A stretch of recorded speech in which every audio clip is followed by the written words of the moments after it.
Muy bien. Bueno, ¿cómo están? Este video es para darles la bienvenida a la cursada del año 2023. Ante todo, nos queremos presentar. Mi nombre es María José Sarrabairuz Oliveira y están también aquí Josefina Martínez y Mariano Pérez, ¿no? Nosotros tres vamos a estar a cargo del dictado de las clases prácticas. Josefina y Mariano van a estar a cargo de las comisiones de los martes de 19 a 21, mientras que yo voy a estar a cargo de una de las comisiones de los viernes a la mañana de 11 a 13. En la otra comisión va a haber un docente o una docente, aún no sabemos qué, porque aún no ha sido designado, pero va a haber dos comisiones también. Como ustedes saben, esta materia se llama Antropología Sistemática 1, Organización Social y Política. Y en la carrera de Antropología hay 4 grupos de cátedra. 2 que que dictan clase en este primer cuatrimestre y otras 2 que lo hacen en el segundo cuatrimestre. Ustedes se inscribieron para cursar la materia en el grupo de cátedra a cargo de la profesora María Pita, a quien ya han conocido, quienes han ido teóricos, quien junto con Carla Villalta va a estar a cargo de las clases teóricas. La materia, esto lo hemos explicado en teóricos, pero vale volver a explicarlo. La materia está organizada en clases teóricas y clases prácticas. La asistencia a las clases prácticas es obligatoria y tienen que asistir como mínimo al 75% de las clases. La asistencia a las clases, el 75% son 3 faltas como máximo. La asistencia a las clases teóricas no es obligatoria, pero como solemos decir, recomendamos mucho que asistan a las clases teóricas porque son un complemento importante para seguir el desarrollo de cada uno de los temas del programa. Para facilitar la cursada de ambas clases, este cuatrimestre estamos experimentando, hemos organizado un nuevo sistema a partir del dictado en 2 bloques. Uno en el horario de la mañana, los días viernes, y otro en el horario de la tarde, los días martes. Ustedes pueden optar por cursar los viernes o los martes. Los martes se dicta una clase teórica en el horario de 17 a 19 horas y a continuación una clase práctica de 19 a 21. Como les dije antes, en ese horario va a haber 2 comisiones de trabajos prácticos, una a cargo de Josefina y otra a cargo de Mariano. Los viernes se dicta una clase teórica de 9 a 11 de la mañana y a continuación una clase práctica de 11 a 13. En este horario también va a haber 2 comisiones de trabajos prácticos, una que va a estar a mi cargo y otra a cargo de un o una docente a decir. Por último, también va a haber una cantidad de materiales asincrónicos que ustedes con el cual ustedes van a tener que trabajar como parte de la cursada, pero estos se los vamos a ir indicando a medida que avancemos en el desarrollo de las clases. Luego de esta breve presentación de algunas cuestiones formales sobre las cuales obviamente vamos a seguir charlando cuando nos encontremos en las aulas de Juan, ahora lo que queremos es presentarles algunos ejes que van a estructurar esta primer clase, este primer trabajo, esta primera clase práctica, y que desde la perspectiva de la materia nos resultan centrales para poder adentrarnos en aquello que llamamos el quehacer antropológico. Los ejes son básicamente 3. El primer eje va a estar centrado en lo que es el análisis del surgimiento de la antropología como ciencia en el contexto de la expansión colonial europea a mediados del siglo XIX. El segundo eje va a centrarse en el análisis de la etnografía como forma de conocimiento. Y por último, el tercer eje apunta a presentar muy brevemente 2 categorías, que son las categorías de extrañamiento y desnaturalización, que resultan fundamentales al momento de intentar responder preguntas tales como ¿qué es la antropología? O ¿en qué consiste el oficio de antropólogo, antropóloga? Dicho esto, planteada esta estructura de la clase, le doy la palabra a Josefina.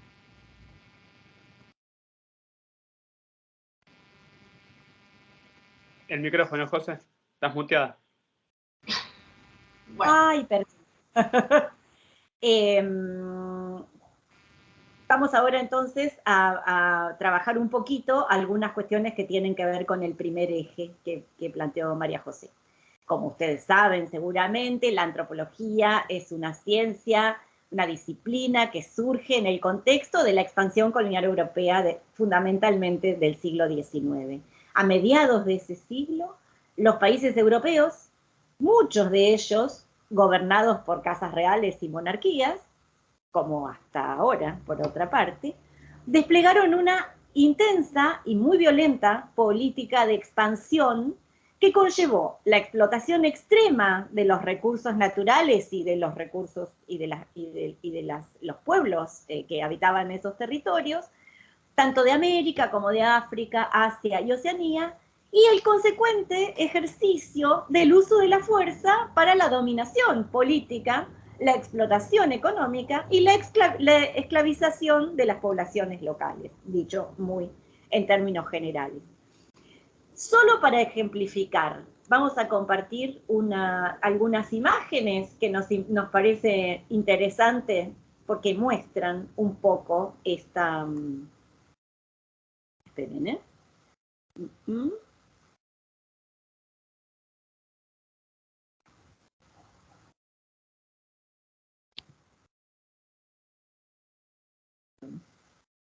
A la pantalla.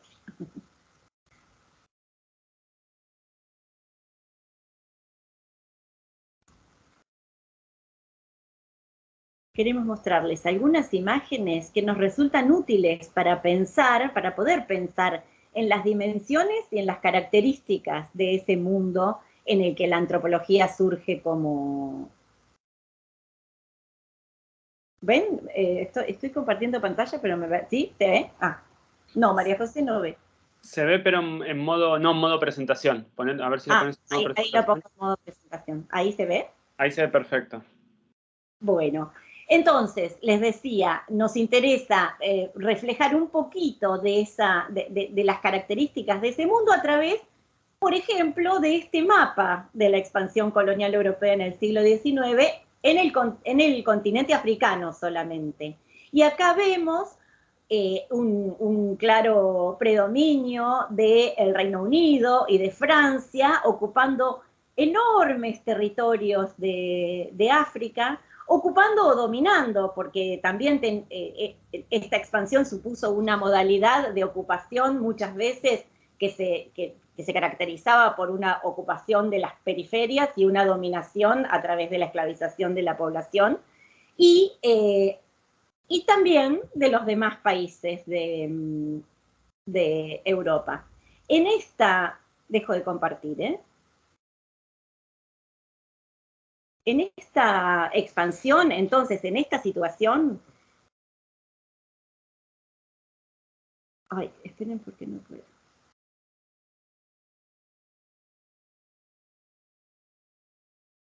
¿Se sigue viendo? Ah, no, ya está. En esta situación, entonces, en este esquema, los distintos países europeos fueron desarrollando políticas de dominación que no necesariamente estaban relacionadas con la política del país, sino que muchas veces también se traducían en empresas privadas que respondían a los intereses económicos de los reyes como personas, como sujetos individuales. Este, por ejemplo, es el caso muy particular de un territorio de África Central que fue dominado por el rey de Bélgica de ese momento, Leopoldo II, pero que no tenía que ver con una política de la corona, sino con una política personal de una empresa capitalista que por casi 20 años se expandió en el centro de África, en lo que se conoce como el Congo, lo que en ese momento se llamaba el Congo belga, y que desplegó una política de explotación y de expoliación que tuvo enormes consecuencias en el futuro de toda esa región y de ese país que después, en la década del 60, avanzó hacia su independencia. Hay un libro muy interesante sobre este caso que siempre recomendamos, que se llama El fantasma del rey Leopoldo, una historia de codicia, terror y heroísmo en el África colonial, de Adam Hochschild. Después le vamos a poner la referencia en el campus. Y también un documental basado en ese mismo caso, que está disponible en una de las plataformas que es Amazon Prime. Que se llama también El fantasma del rey Leopoldo, porque está basado en este libro, se centra en esta historia de la colonización y de la explotación económica, y avanza también en mostrar el posterior proceso de descolonización y las guerras civiles que se dieron en ese territorio y en tantos otros territorios del África colonial. La historia de la colonización del Congo, entonces, como también la historia de colonización del Sudán, que vamos a trabajar en la unidad 3, cuando estudiemos el tema de las sociedades sin Estado y cuando avancemos en la etnografía del pueblo Nuer, son historias locales de colonización que se han constituido en hitos muy fuertes en el desarrollo de la antropología de las academias de los países de Europa, porque fueron estos territorios, a partir de la mitad del siglo XIX y sobre todo a principios del siglo XX, en donde las antropologías de las academias francesas y británicas, sobre todo, desarrollaron extensos trabajos de campo que sentaron ciertas bases teóricas y metodológicas cuya influencia llega hasta nosotros. Por eso en este primer eje nos interesa hacer énfasis en este contexto político, social y económico en el cual la antropología, como disciplina científica y académica, surge en el contexto de los países centrales. Hasta mediados del siglo XIX, el conocimiento de la sociedad europea acerca de estos territorios provenía de relatos y descripciones de viajeros, de militares, de misioneros que habían circulado en algún momento por esos territorios exóticos y lejanos. Estos relatos, de alguna manera, fueron el sustrato indirecto para ir instaurando también una idea una idea centrada en que Europa era superior a esos territorios, que de alguna manera tenía una misión civilizatoria y un predominio cultural y social sobre estos pueblos. Esto ha sido trabajado largamente por la filosofía y por la filosofía política, ustedes seguramente lo han visto en algunas materias del CBC. Tiene que ver con una mirada de los países centrales de Europa, una mirada fuertemente centrada en el predominio occidental, que es el sustrato sobre el cual surge, entre otras cosas, surge la disciplina de la antropología como una mirada científica. Y esta mirada científica en ese contexto está fuertemente anclada en una idea basada en la idea evolucionista de la ciencia de la época. Esta Europa se ve como superior a esos pueblos exóticos, inferiores, atrasados, primitivos, sin escritura, todas expresiones de la época que servían para describir ese otro mundo en el cual Europa empezaba a avanzar con esta política colonial. En ese contexto, entre mitad del siglo XIX y principios del XX, la antropología se va a dedicar al estudio de un otro que considera un extraño para las sociedades occidentales, y esto, como vemos de este proceso histórico, no fue por casualidad, sino como derivación de las condiciones históricas, sociales, políticas y académicas en que surge la disciplina. Como dice Sofía Tiscornia, en un texto que tenemos en la bibliografía del programa, que se titula Antropología Política y Criminología, en la página 56, Sofía Tiscornia refiere la historia de la otredad como objeto científico, aparece con el surgimiento de las ciencias del hombre, en el complejo periodo en que la clase burguesa conquista el poder político asumiendo el papel de clase dominante en Europa, en el que se opera la distinción entre las sociedades con Estado, o sea, las sociedades centrales occidentales, y las sociedades con sistemas tradicionales de distribución del poder. Es ese contraste el que va a estar en la base de todos los desarrollos de la antropología, en particular de lo que conocemos como antropología política, que es lo que vamos a desarrollar centralmente en esta materia. Este encuentro entonces con esta otredad, con esto otro, con esta diferencia, si bien no era nuevo porque Europa tenía referencias de estas sociedades, en ese proceso fue empezando a ser domesticado y organizado bajo las reglas del lenguaje del mundo científico.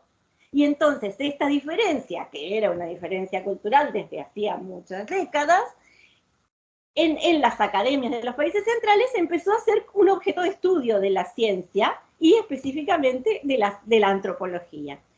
Entonces, en este encuentro, en este asombro ante la otredad, la antropología empieza a construir fuertemente teorías y desarrollos teóricos y metodológicos para conocer esa diferencia y para explicar o para fundamentar el porqué de esas diferencias entre los hombres. El evolucionismo, como dijimos, fue la respuesta, la teoría más presente en ese primer momento, que en alguna medida era coherente con el sentido común. Son otros, son distintos, son lejanos, son exóticos, son inferiores. Y fortaleció esta representación de que Europa era el punto de llegada de un supuesto proceso civilizatorio. En ese momento en que la antropología se estaba construyendo como ciencia, lo hacía en el contexto de un desarrollo científico que también estaba fuertemente influenciado por el evolucionismo. Con esto queremos decir que no es que eso fuera solo un desarrollo de la antropología, sino que toda la ciencia trabajaba con esas variables y tenía esa representación. Darwin es seguramente la figura científica más visible, más conocida de la época, pero no era el único. En todas las ciencias existía este modelo. En ese contexto, entonces, para la antropología, la otredad, esos otros extraños, esos otros lejanos, fueron ocupando el lugar de la mirada de la antropología centrada en esas poblaciones y en esas formas de organización social y política como objeto, entre comillas. Y es así, ahí en esa mitad del siglo XIX, en donde también se va a desplegar una mirada científica sobre estos pueblos diferentes, bastante cosificada.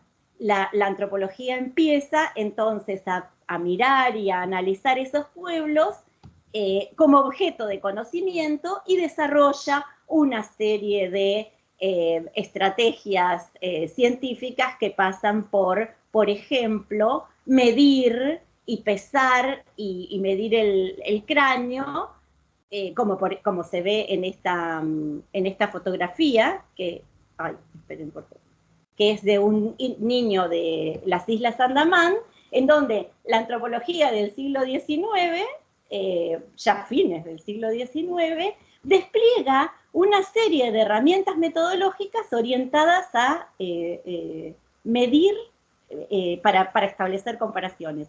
Esta imagen, que hoy es absolutamente chocante, formó parte de una idea acerca de los otros, que es lo que la antropología en ese momento trabajaba como objeto científico y que hoy obviamente nosotros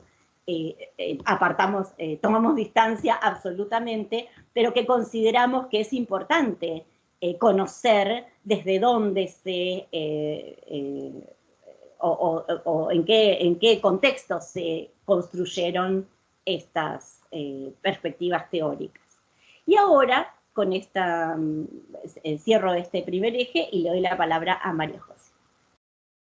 Bueno, entonces, a ver, el método, justamente, retomando esto que plantea José, el método principal que va a caracterizar a esta nueva forma de producir conocimiento sobre esa otredad, que como dijo José recién, citando a Sofía Discornia, esta forma, este conocimiento sobre la otredad que en realidad aparece con el surgimiento de las ciencias del hombre, el método principal fue el trabajo de campo. Pero además, ese otro sobre el que se trabajaba, ese otro que se estudiaba, no siempre ha sido el mismo, sino que, y es más, inclusive la forma de estudiar a ese otro también ha ido cambiando. Ahora vamos a ir entendiendo esto que estoy planteando.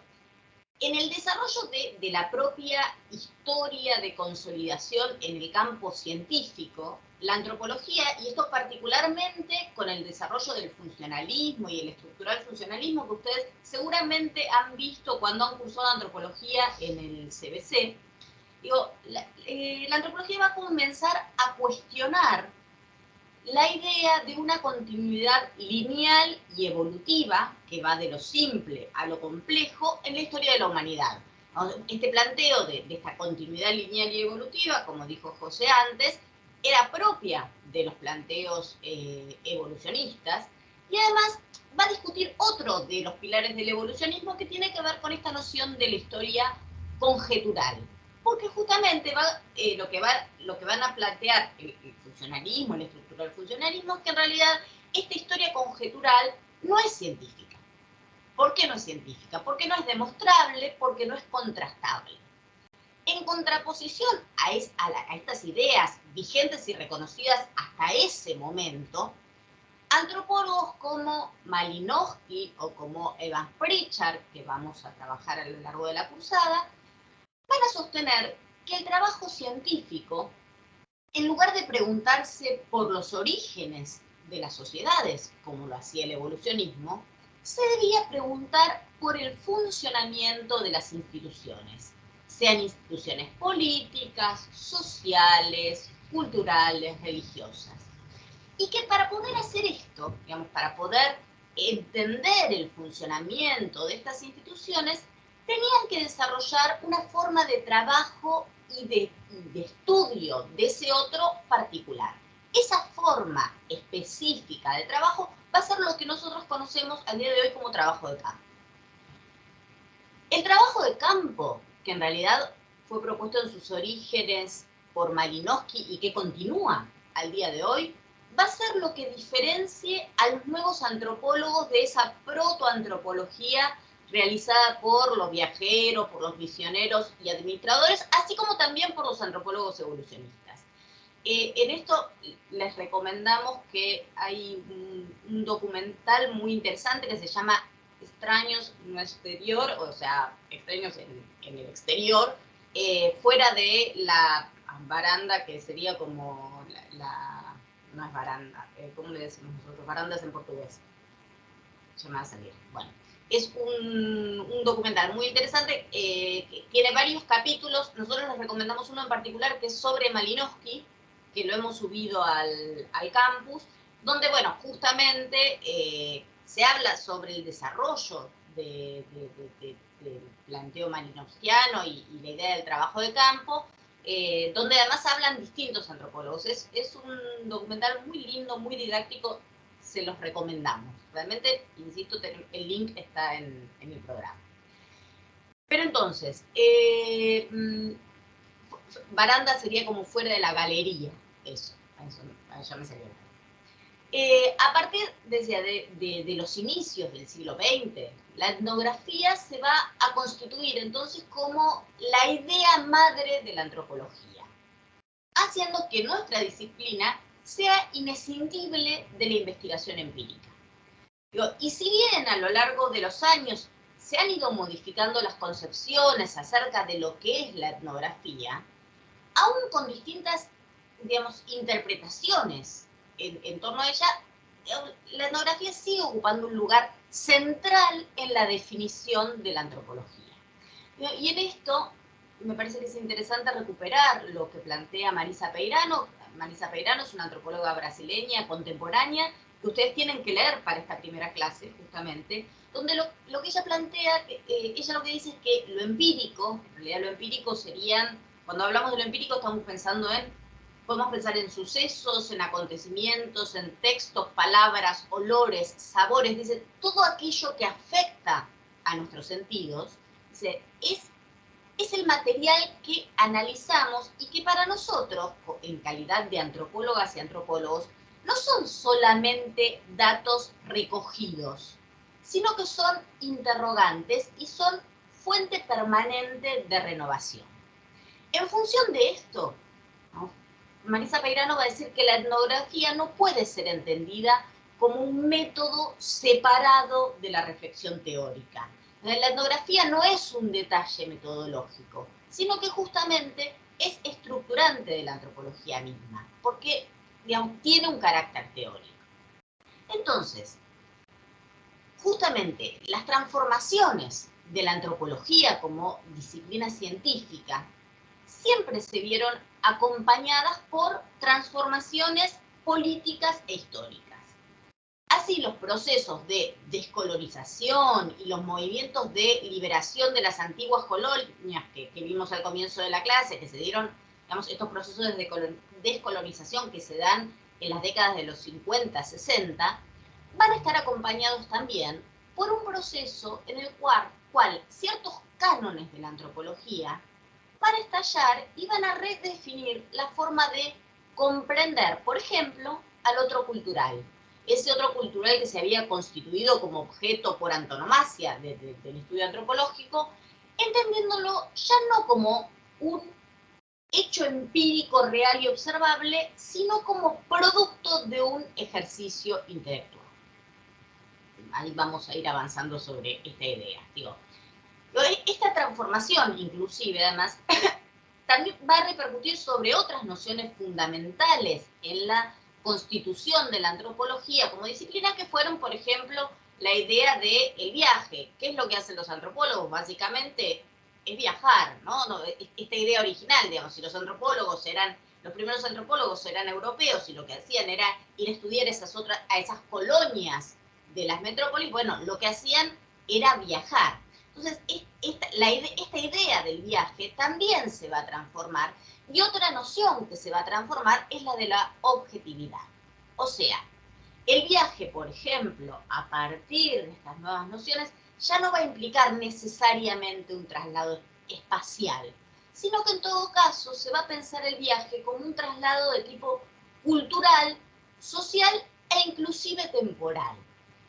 Y en relación a la noción de objetividad, lo que se va a reconocer y a discutir es que la presencia de las antropólogas y los antropólogos, la presencia en el campo con los sujetos que son objeto de estudio, va a modificar las relaciones sociales que se observan, y que por ello las descripciones que hacemos los antropólogos van a estar sesgados de alguna manera por las propias preocupaciones. Obviamente, digo, y esto ustedes lo van a ver cuando lean el texto de Godelier, que está en el tema 1 del programa, este cuestionamiento a la noción de objetividad no va a invalidar la idea de pensamiento científico, pero sí va a poner en discusión la noción de objetividad propia de las ciencias duras, en la cual la antropología se basó originalmente. Entonces, en el desarrollo de este proceso, se comenzará a hacer antropología también en las propias sociedades de las antropólogas y antropólogos, y además se van a incorporar como parte de los temas de investigación no solamente grupos subalternos o excluidos. Digo, cuando me estoy refiriendo a grupos subalternos o excluidos, estamos pensando en pueblos originarios, en campesinos, en trabajadores precarizados, sino que también la antropología se va a ocupar de aquellos grupos, de aquellos sectores que ocupan posiciones de poder en nuestra propia sociedad. No sé, podemos pensar en instituciones como el Poder Judicial. En el caso de Josefina y yo trabajamos sobre funcionario judicial, trabajamos con juicios, hacemos nuestro trabajo de campo en el Poder Judicial. o sobre la policía, o sobre médicos, o sobre abogados. Entonces, digo, podemos decir que la antropología se constituyó como tal a partir de construir distintas explicaciones sobre la otredad, que según el momento histórico pudo ser entendida como la otredad como diferencia, la otredad como diversidad o la otredad como desigualdad. Y es por eso que Peirano dice, recuperando a Lévi-Strauss en realidad, dice que en realidad mientras los modos de ser o de actuar de algunos hombres sean problemas para otros, siempre va a haber lugar para una reflexión sobre estas diferencias que, de forma siempre renovada, van a continuar siendo el dominio de la antropología. Dicho esto, esta introducción acerca de lo que implica el trabajo de campo para la antropología, le doy ahora sí la palabra a Mariano para que hable de estas otras dos categorías que mencionamos al principio, que son las de desnaturalización y extrañamiento. Bueno, gracias María José.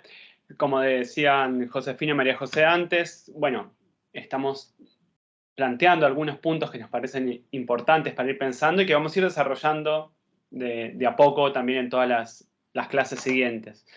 Y como también planteaban las compañeras antes, digamos, esta transformación en las formas de hacer etnografía implicaron o hay dos categorías que resultan centrales y fundamentales para pensarlas, que son la de desnaturalización y extrañamiento. ¿De qué hablamos cuando hablamos de desnaturalización?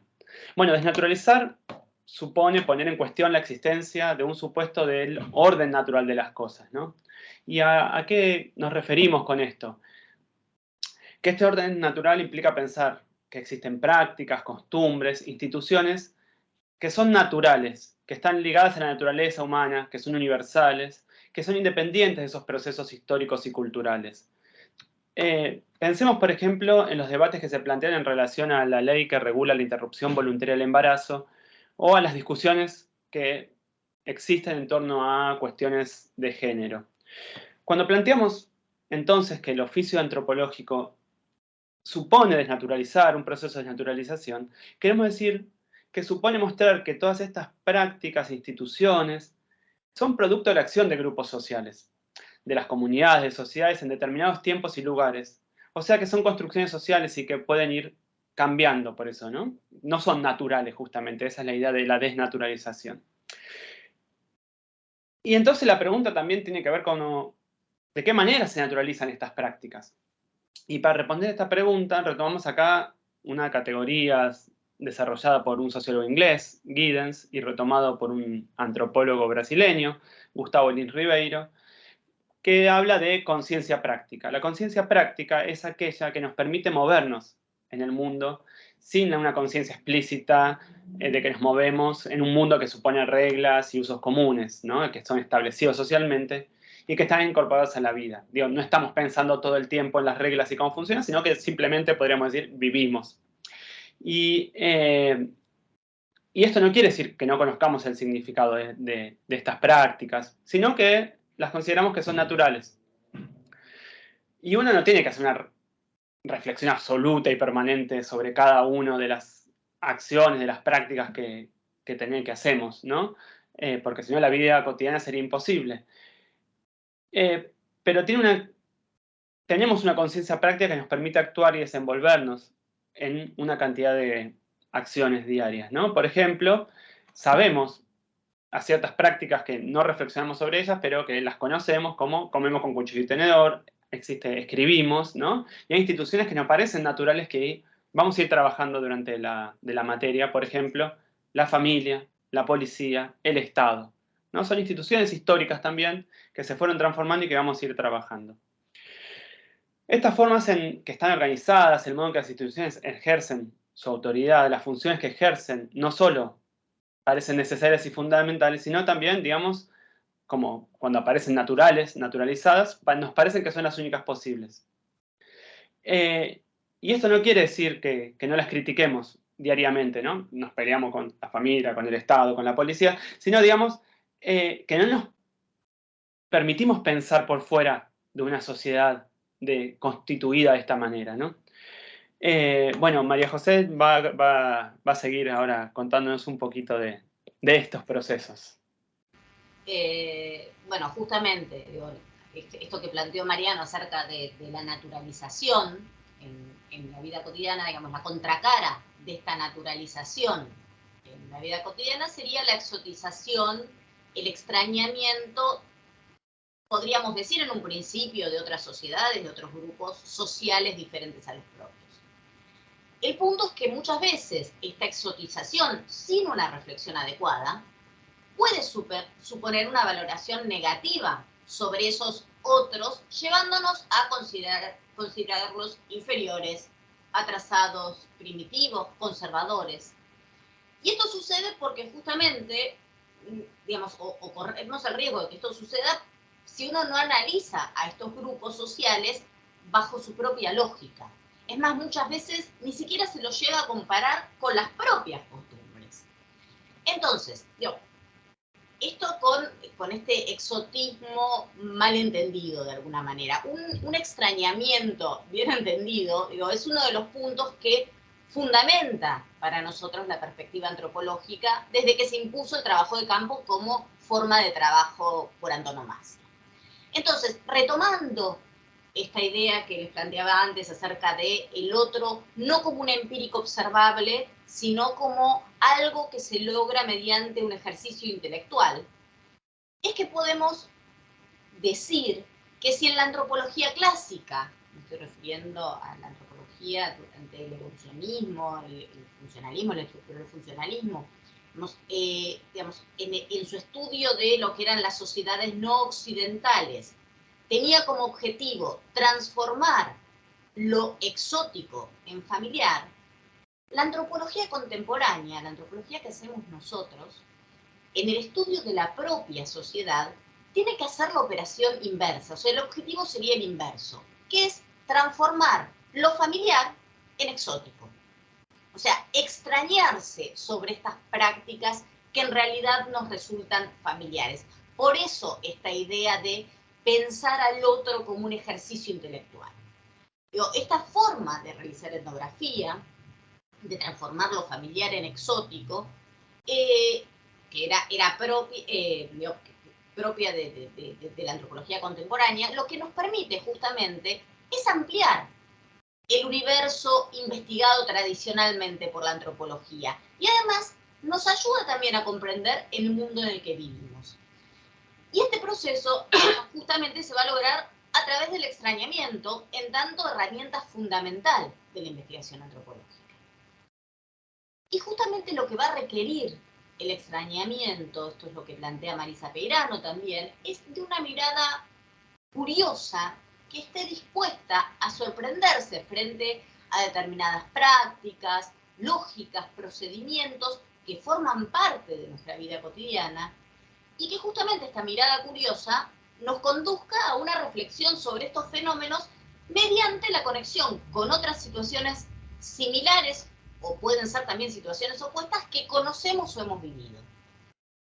Mediante esta mirada extrañada es que podemos convertir lo familiar, lo cotidiano, en exótico, rompiendo con el sentido común instalado para así indagar sobre aquello que ha despertado nuestro interés, ¿no? Esto que decía Mariano antes. Por ejemplo, tendemos a naturalizar instituciones como el Estado, como la familia. Bueno, justamente una mirada extrañada sobre estas instituciones que son cotidianas, que nos resultan cotidianas, nos van a permitir romper este sentido común instalado acerca de que, por ejemplo, las familias tienen que tener una estructura determinada y que todo aquello que se aleje de estas formas tradicionales no pueden entrar dentro de la categoría familia. Bueno, este va a ser uno de los temas sobre los que vamos a trabajar fuertemente cuando empecemos a ver parentesco y familia en las sociedades contemporáneas. Entonces, a lo largo de la materia, ustedes van a ver que nosotros vamos a trabajar con varias etnografías sobre las sociedades en las que vivimos, muchas etnografías, muchos trabajos de varios de los docentes de la cátedra, pero también vamos a leer etnografías clásicas, ¿no? como por ejemplo los Nuer de Van Pritchard, que además, digamos, estas etnografías, que entre otras cosas, digo, y esto como lo plantea Marisa Peirano, nos sirven para pensar en términos teóricos metodológicos. Y esta es una de las claves de lectura que nosotros vamos a proponer cuando leamos estas etnografías.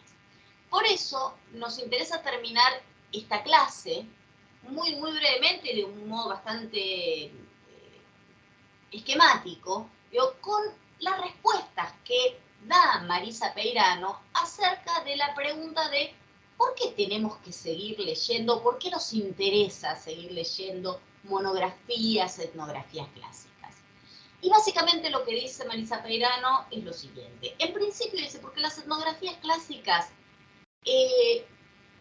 nos proponen diálogos teóricos, o sea, siempre se está discutiendo con alguien, siempre se está contraponiendo, siempre se está ampliando lo que uno está pensando. Y en general los antropólogos y antropólogas queremos discutir ideas basadas en datos de nuestras propias investigaciones. Pero además, porque la antropología es comparativa por definición, ¿no?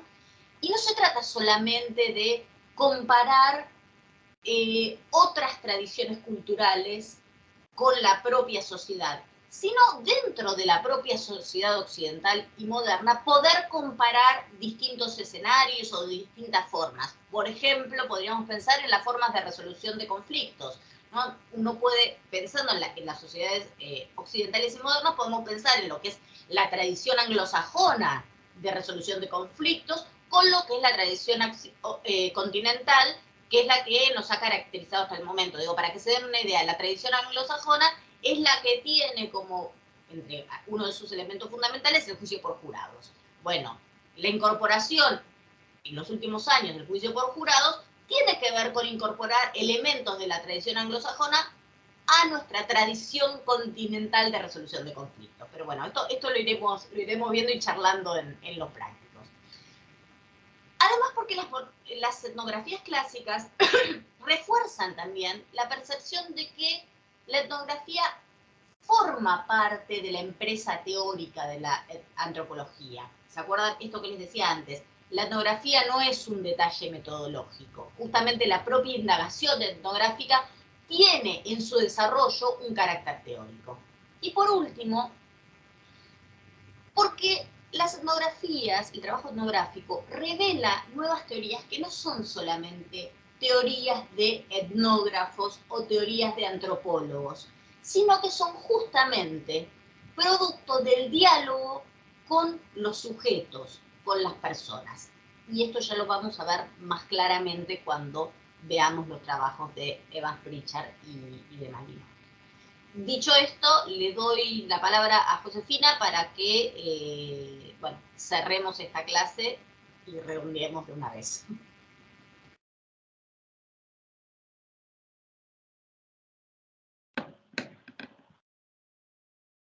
Perdón. Josefina tiene problemas con el audio. Tengo sonido ambiente, entonces tengo que enmudecerme. Hasta acá entonces hicimos una presentación que corresponde a la primera clase práctica y que nosotros llamamos trabajo práctico número 1, que ha sido de carácter asincrónico. Les dejamos esta presentación que va a estar en el campus. También el PowerPoint que presentamos lo vamos a subir al campus y además les vamos a dejar una consigna para que ustedes contesten en el transcurso de esta semana hasta el martes que viene. Esa consigna va a estar en el campus en una pestaña que se llama Trabajos Prácticos y que va a estar visible por la tarde y ahí van a encontrar encontrar la tarea en donde ustedes van a subir la respuesta y nosotros se la vamos a enviar por el foro de cada comisión con todas las indicaciones. Por último, la otra indicación importante que queremos hacer, además de la respuesta que tienen que dar a esta consigna, es que en las clases prácticas de la semana que viene, que corresponden al martes 11 y al viernes 14 de abril, que van a ser presenciales, como ustedes saben, vamos a trabajar en clase con el trabajo práctico número 2. El trabajo práctico número 2 va a estar disponible en el campus en el transcurso de la tarde Les vamos a avisar cuando esté subido, así también están alertas y pueden verlo. Y les pedimos que lean con anticipación a la clase ese trabajo práctico y la bibliografía que está referida en ese trabajo práctico, así podemos trabajar sobre eso en nuestra clase presencial de la semana que viene. Y con esto nos despedimos y nos vemos en las aulas. Una cosa más, José, antes. Los trabajos prácticos, digo, tienen que leer los textos y tienen preguntas, pero las preguntas son no para que las traigan contestadas, sino para que las trabajemos en clase entre todos. Digo, también esta aclaración por las dudas, ¿no? Pero ahora sí. Guías para trabajar en clase. Por eso lo que les pedimos es que lean la bibliografía que está citada ahí. El trabajo lo vamos a hacer en clase, en la clase presencial. Bueno, nos vemos la semana que viene. Cerramos con esto, nos vemos la semana que viene. Chao. Chao.